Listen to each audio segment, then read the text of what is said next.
भी साबुत पे निकलते हैं बिचों। ये सही है। कितने देर बाद निकले ने सोनू? कितनी देर बाद? तकरीबन 2 महीने हो गए। 2 महीने बाद साबुत भी पे निकलते हैं। सही है। तो खाया साबुत भी उगी अभी कोई नहीं जी उगी चोकरे ने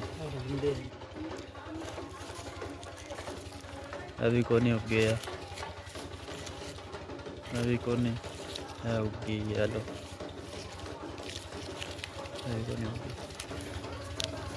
भी चुकदे देखो सप निकला है ओए होए होए कोल डड्डी भी है वड़ चल थले मार सोए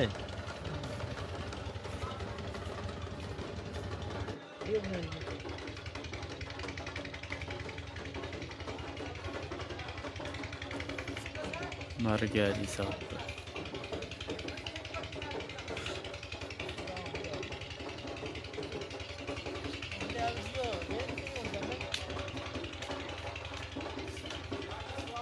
निकी जी सबकी नहीं पितर मारती